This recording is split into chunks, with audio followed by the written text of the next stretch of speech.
Hi friend, in this video I would like to show you what subqueries in SQL are. I will show you how you can use them to structure your big complex queries into smaller manageable chunks, and we will also be seeing different types of subqueries.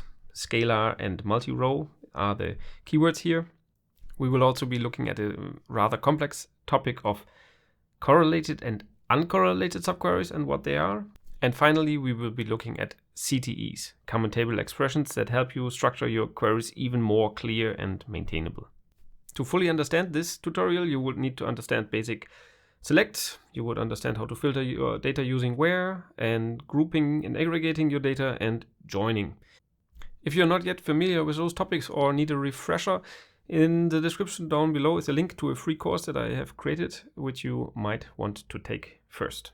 Alright, with that out of the way, let's dive right in and write our first subquery. Alright, I am here connected to my AdventureWorks database, a free database from Microsoft that you can download for free if you're interested to follow along on your machine.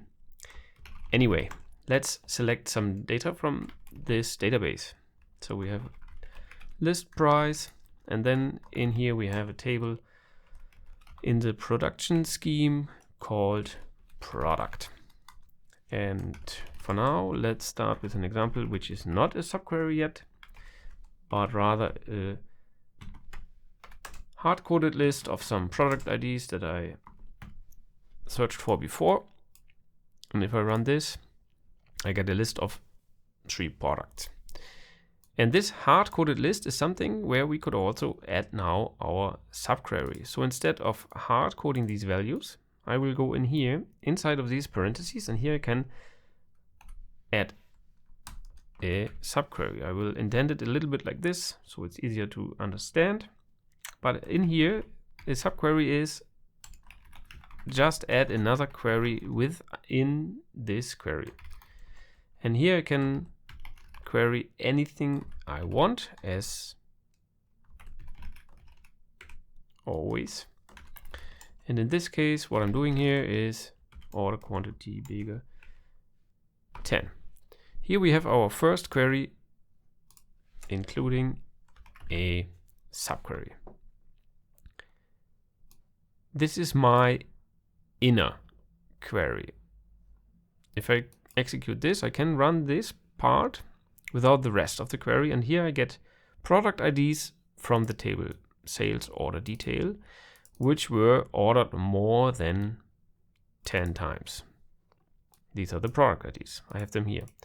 And this list, instead of with the in before where we saw we have 3 products, now we have here a list of, what is it, 2066 product IDs, which I can use in the outer part. So this here is the outer part.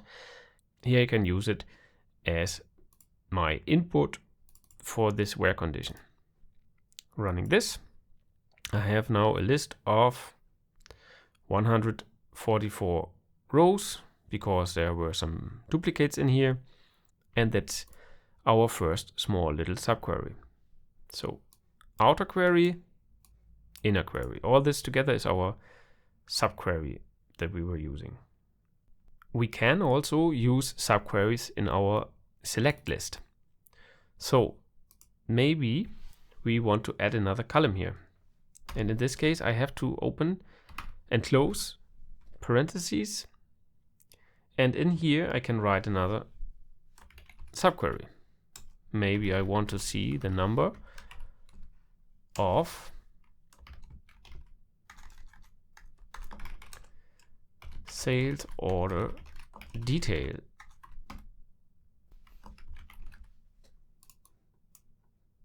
Now what we have here is a subquery in our select list, and this third column is the result.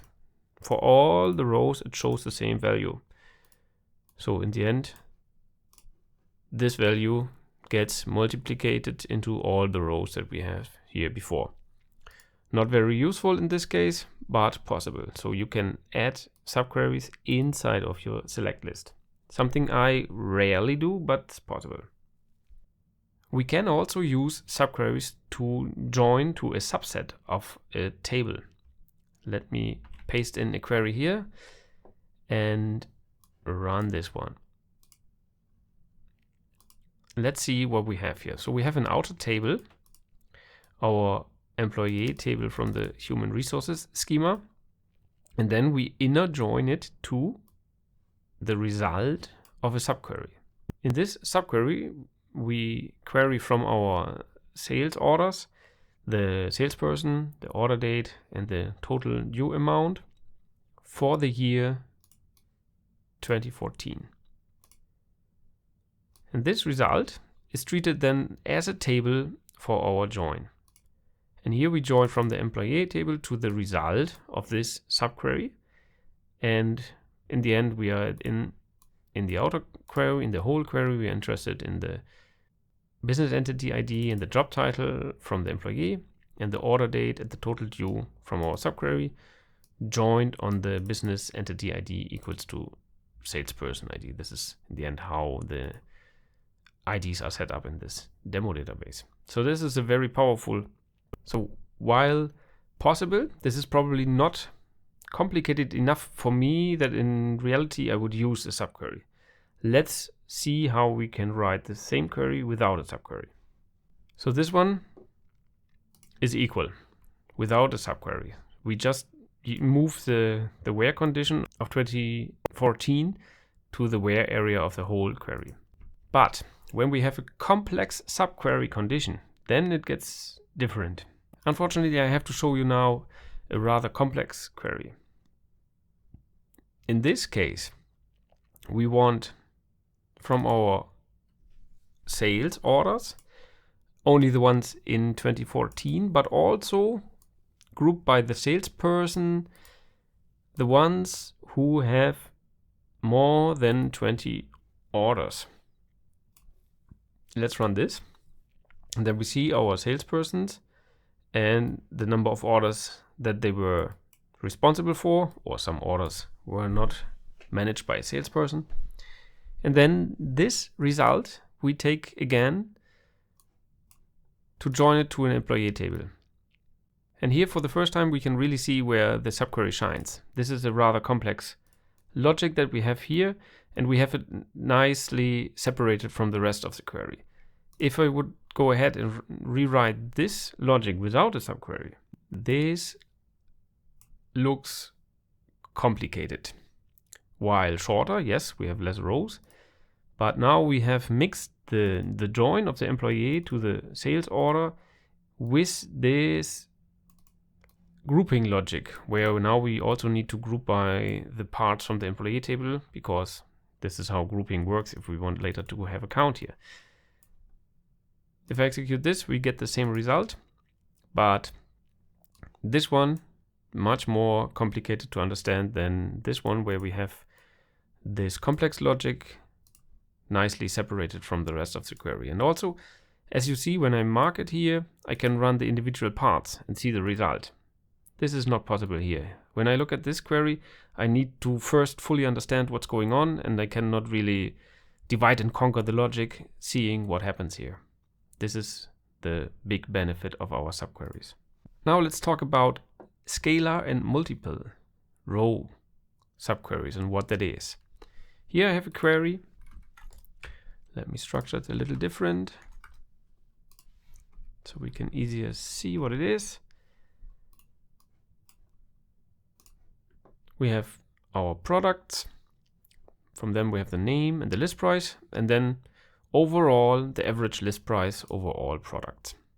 This is a scalar subquery, as it returns only one value that can be then distributed over all the rows. In this case, just the 438, something. Another scalar subquery would be the following, where we use the result of the average, this one value, as a filter. Only give me the products that have a list price over this average. So only show me the expensive products. But if I do the following, this will not work anymore. If I, instead of the average, select the list price here, and I get a lot of list prices over all our products, different numbers. If I try to run this, this does not work. And I get an error here that this subquery returned more than one value. And this is not permitted if I say bigger than. Because also logical wise, now I compare one value for each row to 1000 values. This does not work. So sometimes we need to have a scalar value. What we could do here is use a top one to make sure we only get one result. But in this case, as we saw, it's the 0. So now we will see all the products having more than 0 list price. So to wrap it up, if a subquery is a scalar or a multi-value subquery, in the end, it's just about how many rows are returned. Is it 1 row or 0 rows? Or is it more than 1 row? If it's more than 1 row, it's a multi-row query, which does not fit everywhere. Logical wise, makes also not sense. And you will be presented with an error message. Next up, I would like to show you what correlated and uncorrelated subqueries are. So here's an example that we saw before. This is an uncorrelated subquery. If I run this again, you see, okay, I get the name and the list price only where products have higher than the average list price. But these are not correlated. Here I will just receive one value. Now let's make this one correlated. So the correlation will be between the outer and the inner queries. Let me break it up here a little bit so we can easier see what's going on. And now we add a where condition. Where. And also I need to give them names now because otherwise I cannot reference them correctly. Let's say we call this PO for product, no, PI for product inner. And this one will be PO for product outer. And from the product inner, we want the subquery category to be equal to the outer subquery category. Now those are correlated. As you see, we have the inner one and the outer one. If I try to run this one now alone, this will not work anymore because the outer one cannot be referenced if I don't use it. If I run this, we will see a different result. Let me run both at the same time again. In the top one, we have 304 rows. In the bottom one, we have 116. So what this now does is, for all the products from the outer category, it looks if the list price is bigger than the average list price of the same subcategory. So you have toys and cars. In this case, the list price of a toys product needs to be bigger than, let's say, the average of toys might be 10. If the product is a car, where the list price might be an average 20,000, so the list price needs to be higher than 20,000. Another query that's commonly used is an exists query, which is typically also correlated. So let's filter using exists. So from the employee table, we say where exists, and now we have a subquery that is correlated, as you see here. The employee is correlated to the sales order header. And then I cannot run this alone. But in whole, this works. And what we see here is now we query our employees, which have a total due amount within an order over 150,000. All right, the last thing I would like to show you are CTEs, or common table expressions. Let's say we have a simple query like this. We have again the product name for products which were ordered more than 10 times. This inner query can now be transferred into a common table expression. Let me copy it over here again, and I will take this inner part and say with, now I need to give it a name. let's say multiple ordered as parentheses open and close, and in here I put this subquery. Again, it returns a list of product IDs, and this is now my multiple ordered table. Now I can just say where product ID in select product ID from multiple ordered. This does exactly the same. We have defined a name for our subquery and used it over here. For now, I'd say this one looks simpler than this one, but once the queries get more complicated, it's always a good idea to exclude complicated parts as their own CTE, also because it's easier than to see what's happening in a query. Let's see then one more complicated example. Let's say in our analysis we arrive at a query that has two nested levels. So first of all, we have an inner query, let's say. This is just returning us the average order quantity of our details as a whole number. So in this case it's 2. Then this result is taken into a second level of subquery where we want to see the product ID of these, and then the whole thing is used to get the product names of those products that were identified here, having been ordered at least 2 times, or in this case even more than 2 times. Now let's rewrite this as in CTE. Let's say we have our often ordered products as, and in parentheses we have now our subquery. And we could take only this part, or in this case I would probably go ahead and take this part, because this together are our often ordered products. I can run this CTE that is made up including a subquery, and then use the result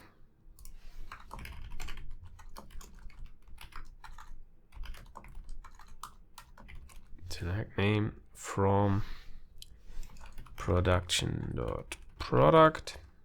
This is our P, where product ID is in, and then we have select product ID from often ordered product.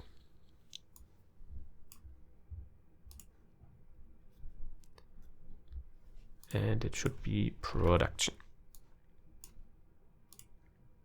And there we have it. In this case, when you have 3 levels of subquery, this is always very complicated.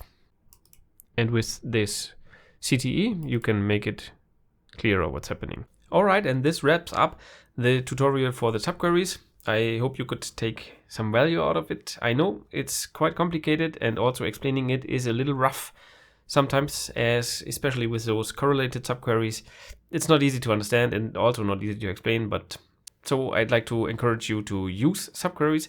Try to always rewrite the queries that you're using with a subquery, and then compare what's easier for you, what's easier to understand, and what's better maintainable. As a summary, subqueries are very good if you have big complicated queries and you can break them down into more manageable chunks. If the queries in itself are not so complicated, most of the time I would not use subqueries. But it's like a delicate balance, and with experience you will get a feeling when to use them and when not. So practice, practice, practice, and I hope you will have fun with them.